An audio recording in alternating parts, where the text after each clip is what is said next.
une nouvelle fois. C'est l'apparition du christologue Néhémie Amani Bizinga au monde entier. Je suis un mandaté par Dieu. Regardez, vous voyez celle-ci?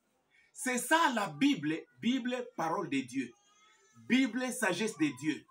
Bible, volonté de Dieu. Bible, justice de Dieu. Bible, prophétie de Dieu. Bible, promesse de Dieu. Vous écoutez? Hein? Voici l'intitulé du nouveau message passé à YouTube. Hein? C'est un affrontement inéluctable, inévitable de la promesse de Dieu avec le monde, un monde rebelle à Dieu. C'est un affrontement parce que Dieu a fait une promesse. Le monde entier a été créé par la parole de Dieu. Le monde vit selon la promesse de Dieu. Alors comme Dieu a déjà fait une promesse, c'est l'affrontement, la confrontation inévitable de la promesse de Dieu avec un monde rebelle. Voilà pourquoi je vous présente ce graphique illustratif. Regardez, celui que vous voyez ici, c'est Néhémie le christologue, le tempologue. Donc moi je fais la tempologie, j'étudie mon temps, mon époque, les événements et les circonstances de la vie de tous les hommes, mais à partir du Congo où je suis. Vous le voyez? Néhémie, c'est moi. Donc, vie sur terre, apostolat, ministère, fonction du christologue Néhémie. Toute ma vie sur terre, mon apostolat sur terre, ma fonction sur terre, mon ministère sur terre, c'est quoi? Regardez, ma vie c'est les effets de la parole de Dieu exécutés. Donc, Dieu a envoyé sa parole. Jérémie 1, 12 dit, Dieu veille sur sa parole pour l'exécuter. Alors, l'exécution de la parole de Dieu, c'est ça ma vie. Ma vie, c'est quoi? C'est les effets du sang de Jésus-Christ. Jésus est mort sur la croix. Il a répandu son sang. Alors, parce que le sang de Jésus a des effets, alors moi, je suis les effets du sang de l'agneau. Moi que voici, regardez, je suis les effets des actes du Saint-Esprit. Jésus a envoyé son Esprit Saint dans le monde. Alors, le Saint-Esprit pose des actes. Alors, les effets des actes du Saint-Esprit, c'est moi, Néhémie Amani Bizinga. Écoutez le monde, ma vie. Ce sont les effets de la volonté de Dieu accomplie. Donc Dieu a une volonté. L'accomplissement de sa volonté, c'est ça ma vie. Hein? Regardez, je suis les effets de la promesse de Dieu réalisée. Donc Dieu a fait une promesse. La réalisation des promesses de Dieu, c'est ça ma vie, telle que vous me voyez sur la terre. Pourquoi?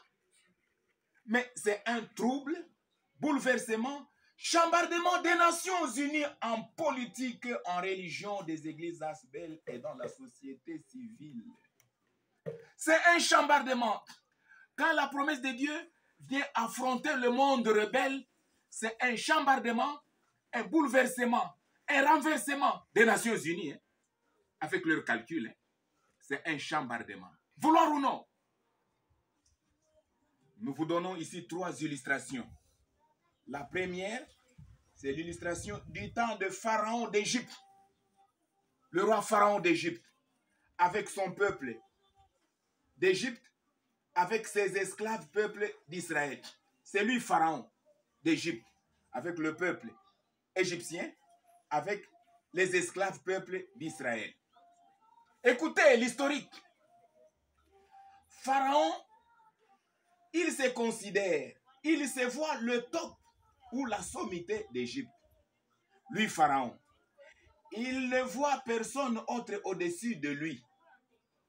Avec arrogance, incrédulité, moquerie, blasphème et mépris, dans Exode 5, 1 à 2, Pharaon répond à Moïse, et dit, qui est l'Éternel en Égypte de Pharaon, avec son peuple et avec ses esclaves peuple d'Israël? Qui est l'Éternel? Moi, je ne connais pas l'Éternel pour écouter sa voix et vous laisser libre partir. C'est ça les Nations Unies. Hein? Donc, Pharaon en Égypte, lui, il se voyait le top. Donc, au-dessus de lui, il ne voyait plus personne. Il se disait, c'est moi, Pharaon, le top, la sommité de l'Égypte, avec mon peuple égyptien et avec mes esclaves, peuple d'Israël. Pendant 4 siècles, c'est lui, Pharaon, le top de l'Égypte. Il ne savait pas que tout en étant roi, il y avait déjà une promesse de Dieu faite à Abraham sur la délivrance du peuple d'Israël de leur servitude égyptienne. Mais lui, pour son incrédulité, son arrogance, son blasphème, quand Dieu a envoyé Moïse vers Pharaon pour lui dire, va réclamer la libération, va réclamer votre délivrance, que Pharaon vous laisse libre pour aller au désert, hein, célébrer l'Éternel pour une fête en son honneur. Moïse et Aaron sont allés vers Pharaon pour lui dire, écoute Pharaon, Dieu l'Éternel nous envoie, laisse-nous libres, aller au désert, célébrer une fête en son honneur.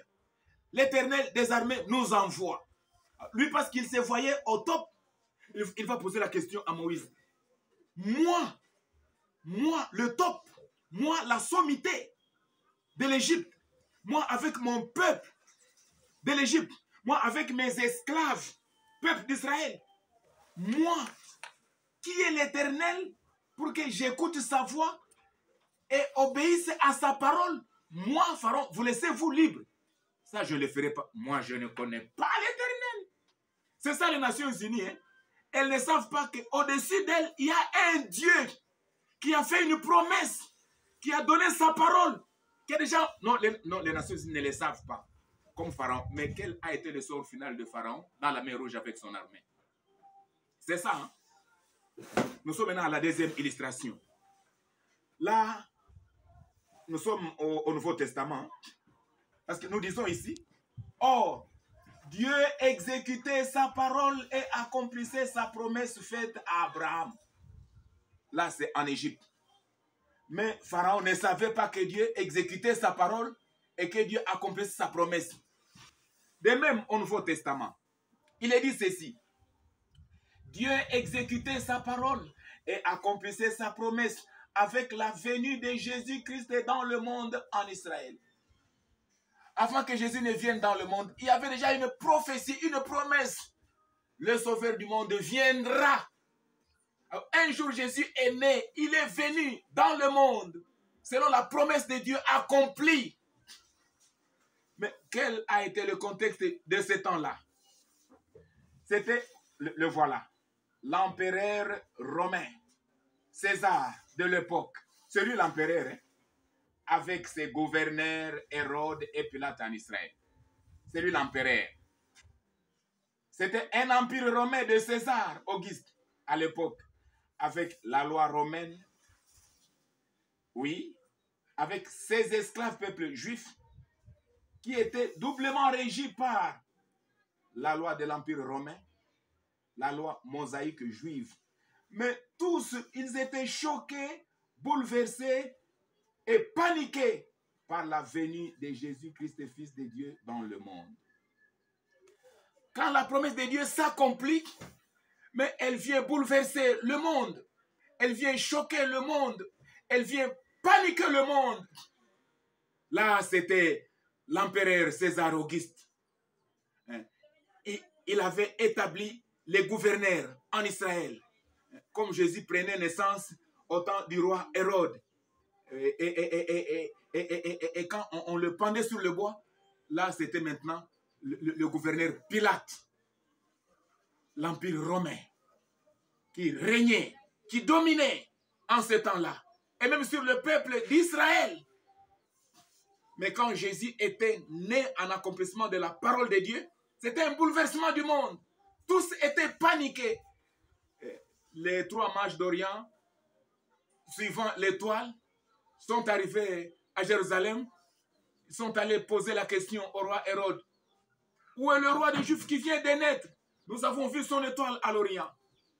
La Bible dit, tout Israël avait été troublé, paniqué, affligé d'avoir appris qu'un autre roi des Juifs, le Messie, venait de naître. Et le roi Hérode et le peuple juif et les principaux sacrificateurs et les anciens et les femmes, tous, ils étaient bouleversés. Écoutez, peuple du monde. Quand Dieu accomplit sa promesse, c'est pour bouleverser le calcul des méchants hommes sur la terre. Parce que personne ne peut bouleverser le plan de Dieu, la promesse de Dieu, la prophétie de Dieu. Hein. Là, c'est au temps de Jésus. Et pour terminer, nous sommes maintenant au siècle présent. Écoutez, Dieu exécute sa parole à présent. Il accomplit sa volonté. Il réalise sa promesse en Christ crucifié à travers Néhémie, le Christologue. Écoutez, peuple du monde et peuple du Congo. Il y a une prophétie. Il y a une parole de Dieu. Il y a une promesse de Dieu. Donc Dieu avait déjà promis ce qu'il ferait au temps dernier. Mais en se servant d'un homme, un simple vase, que voici Néhémie Amani Bizinga, le Christologue. Je ne parais pas pour rien. Je ne parais pas au monde de moi-même, mais selon la promesse de Dieu en Christ crucifié à travers un vase, Néhémie Amani. C'est un affrontement, la promesse de Dieu avec les Nations Unies. À qui la victoire? Écoutez, écoutez. Chez les Nations Unies, on nous fait entendre du nouvel ordre mondial des Nations Unies. Nouvel ordre mondial.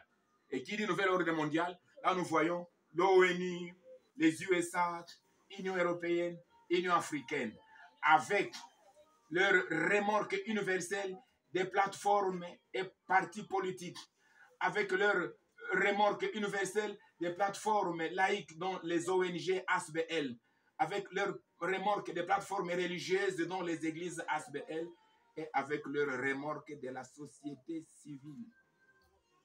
Les Nations Unies, c'est la même illustration comme au temps de Pharaon.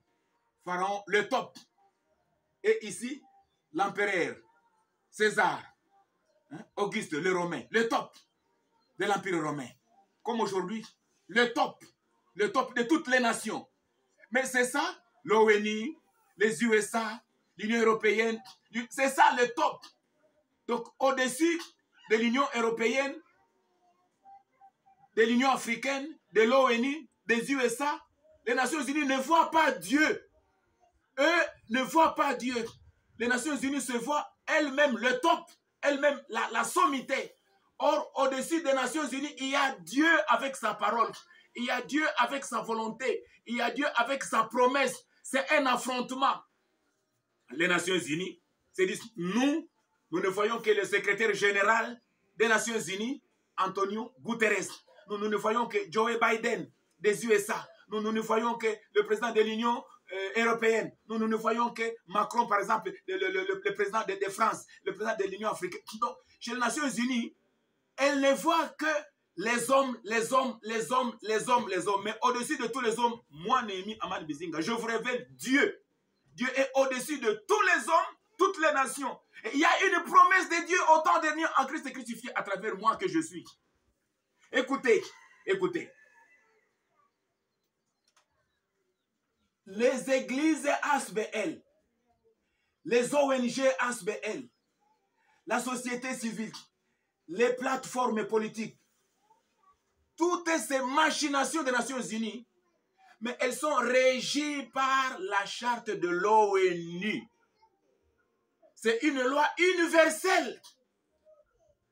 Chaque État a sa constitution, comme la RDC, elle a sa constitution. Et chaque ASBL, qu'elle soit une ASBL laïque, ONG ASBL, qu'elle soit une ASBL religieuse, église ASBL, chaque église ASBL a ses statuts et règlements intérieurs. Mais moi, je vous révèle qu'au-dessus de la charte de l'ONU, il y a la loi de Dieu. Au-dessus des constitutions des États du monde entier, il y a la loi de Dieu. Au-dessus des statuts et règlements intérieurs des assemblées, il y a la loi de Dieu. Au-dessus des statuts et règlements des églises, il y a la loi de Dieu, il y a la promesse de Dieu. Et quand la loi de Dieu vient s'exécuter, quand la promesse de Dieu vient s'accomplir, mais c'est pour chambarder, hein, les lois des hommes, fondées par les hommes, établies par les hommes, élaborées par les hommes. C'est ça l'affrontement. Écoutez, c'est un avertissement. Je vous avertis, ce qui s'est fait déjà.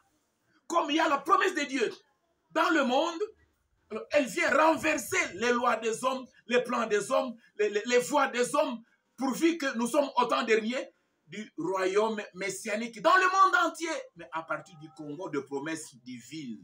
C'est un affrontement. À qui la victoire entre la promesse de Dieu et les lois des hommes? À qui la victoire? C'est ça l'affrontement. Mais ça continue.